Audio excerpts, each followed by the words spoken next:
Reasons to consider buying this ETF.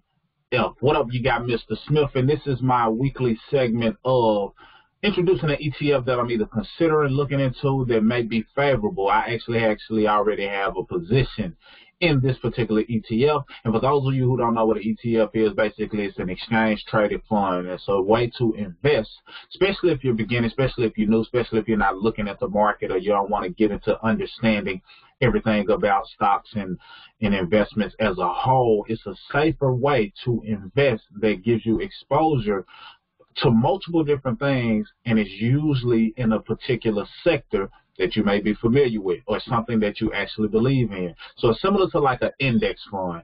If you know anything about index funds, it's typically a bulk of stocks, a group of stocks. You got the S&P 500, you got the NASDAQ.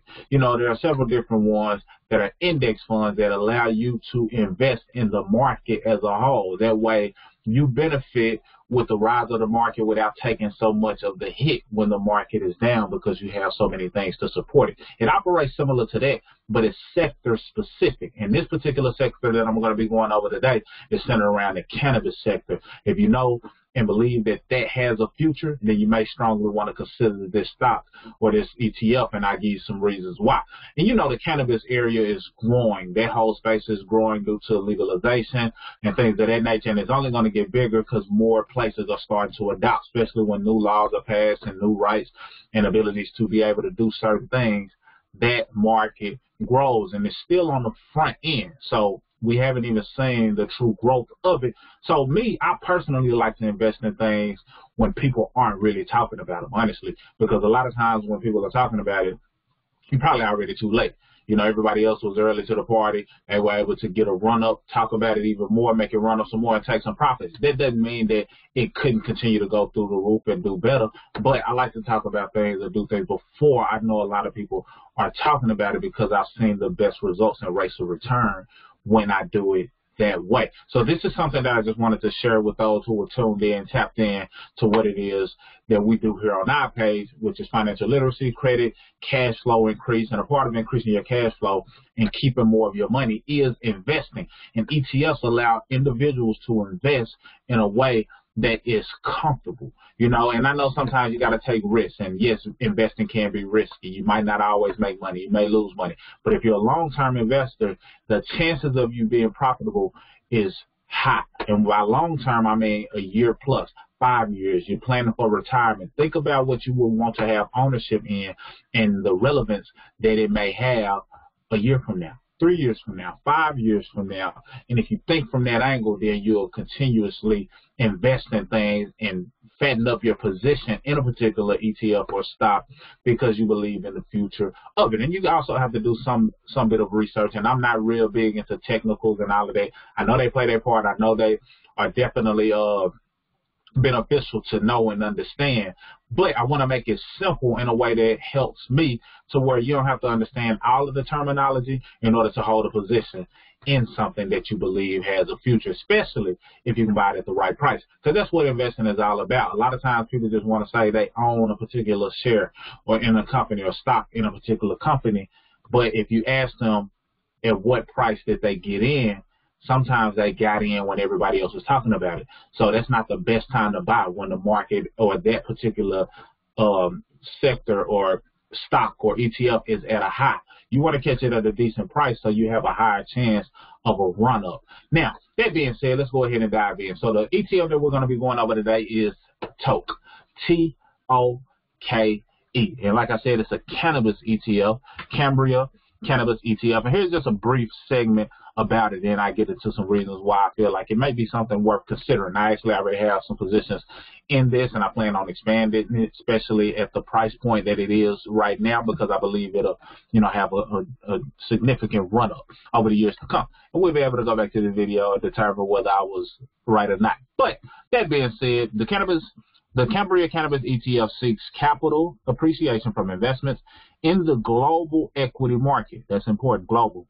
That they have exposure to the broad cannabis industry. The fund will target investing in approximately 20 to 50 of the top companies with exposure to the broad cannabis industry based on Cambria's determination as the exposure to the industry, basically, and the fund generally expects to invest in companies across the broad market capitalization spectrum of micro, small, mid capitalization stocks. So in all, they're trying to be broad as possible, but also vet the companies that they plan to invest in to be a part of the 20 to 50.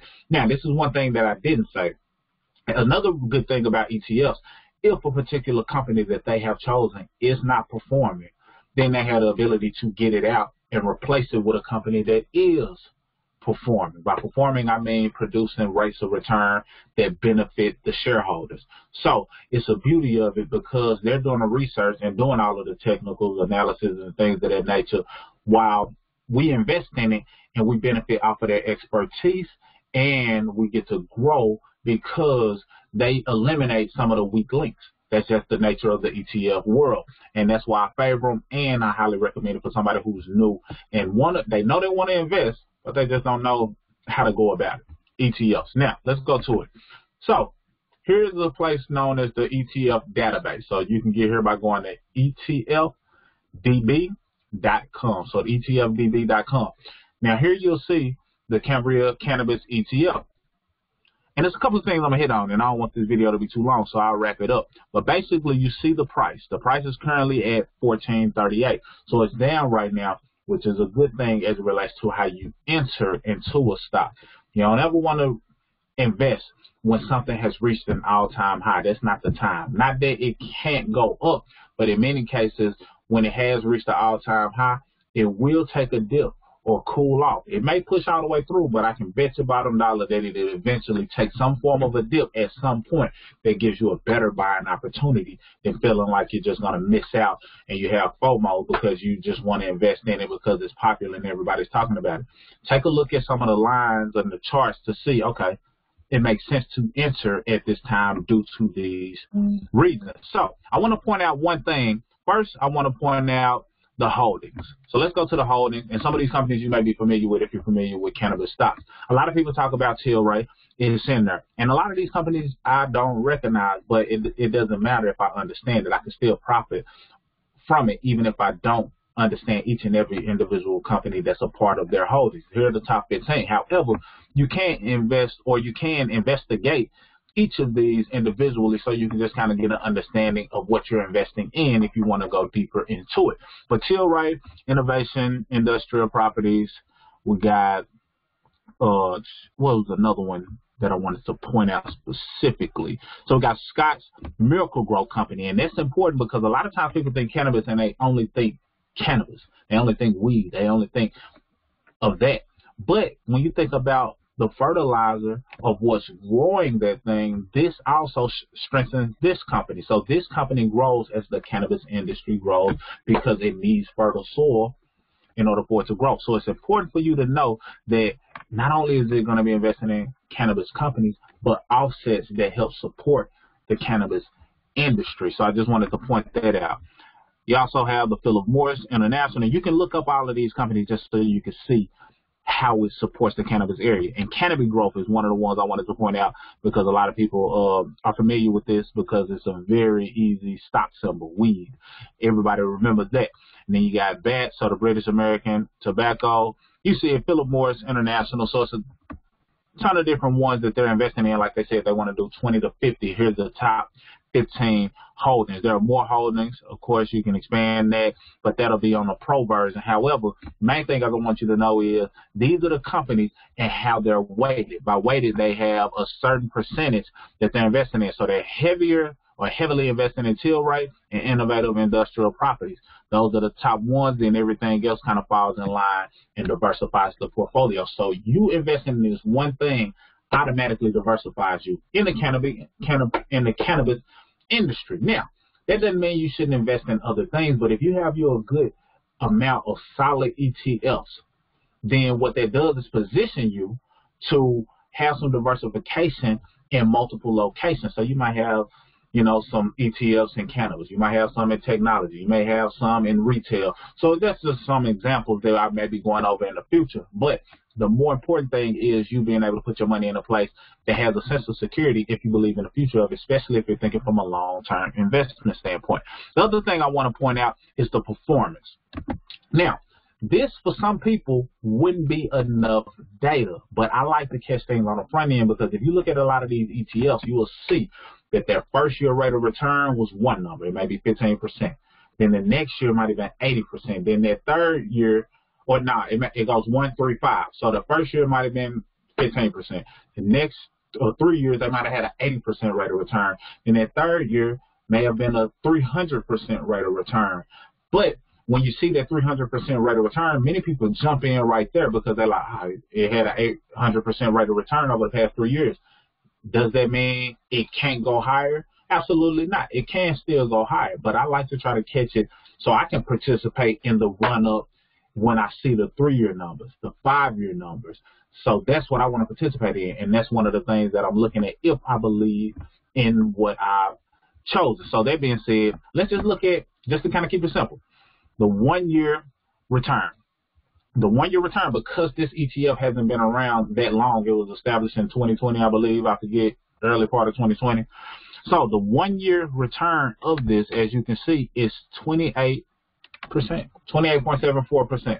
So that's a great rate of return if you put your money in it and your money grew by 28% within 1 year. However, what you'll also notice is that there is not enough data to calculate the 3-year rate of return nor the 5-year rate of return. So to me, that's important because I want to participate in the run-up that I believe is going to have based on how I look at it.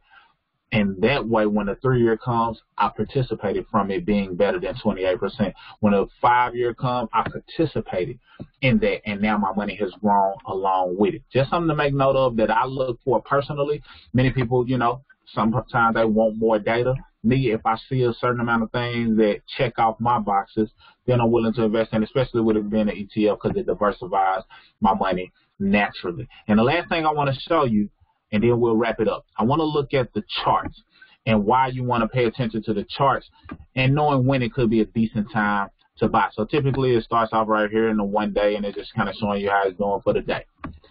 But what I want to click on is back where it was, the 1 year. Click back on the 1 year and you'll see over the past year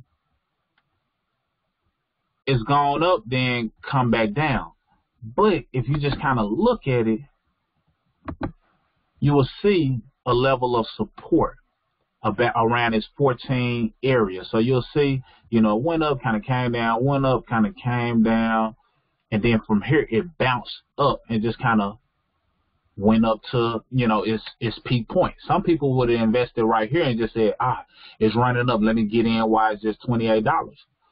Bad move, because it has to establish itself and see if it can hold on to the amount that it reached. And if it's not able to hold on at that time, then it trickles back down and finds another level to kind of support itself. And 16 is kind of an area that could have been a support level. And if you just kind of look and see what dip areas tend to seem like a floor that the chart bounces off of, then you can determine when may be a good place to buy. So for me, when I look at it, $14 is not a bad spot.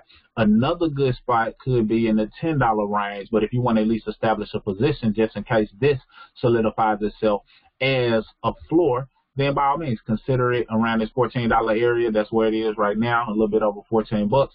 And then you can determine and see what it's going to do. Now, if it drops to that $10 level, that's a good place to buy.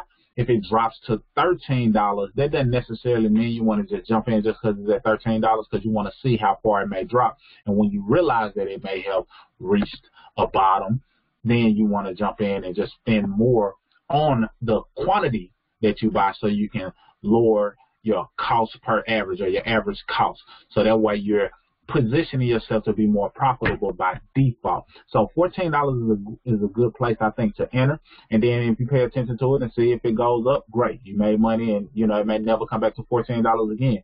Or you may see that, okay, it dipped down some. And if it dipped down low enough to make sure that you can position yourself to buy in at an even lower cost, then it's a good chance that that may be a floor that it doesn't surpass, and now you benefit when it grows from $10 and beyond. But $14 is a good place, just looking at the numbers on a basic level, very, very, very, very basic level, how I look at it, of this being a good entry point. And now that you in at this entry point, you can see what it does and determine what you want to do, because you always want to be adjusting over time. But you can have confidence in knowing that your money is diversified and you're investing long term, because you want to see what that 3-year run up is going to be like, that 5-year run up is going to be like, so you can determine the rate of return that you were able to participate in on the run up versus waiting for everybody else to be talking about it. So I keep it at that.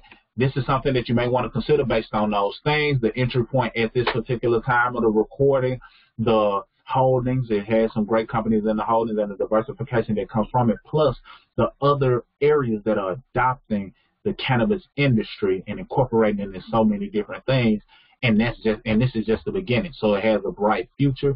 Stick around and let me know if you want to see more ETF breakdowns on a weekly basis. Real basic. I'm not getting into the technicals and all the details. I'm looking at the chart, seeing if I think it's a good buy time or not, and seeing if it fits something that I believe that I can close my eyes and I think this industry will grow. 3 years from now, I think the cannabis industry will be bigger than it is now. Now, there are some other industries that you may like more than cannabis, and if this is not your speed, by all means, don't do it. But I just want to paint a picture so you can understand the opportunity that exists, because this industry is pretty much destined to grow from a legal standpoint, which automatically positions this to have a higher chance of giving you a great rate of return, multiplying your money. That's all I got for this ETF breakdown and video. I hope you consider it, and let me know if you have any others you want me to review. But I have a couple of more in the toolbox or in the chamber that I want to give to you as well. Mr. Smith signing out. Also, if you want to get some free stock and use one of the platforms that I love to invest in from my phone, and you can get some free stock as long as you start off with an investment of about $100. Click the available link below so you can take full advantage of that. And I salute you. See you on the next video.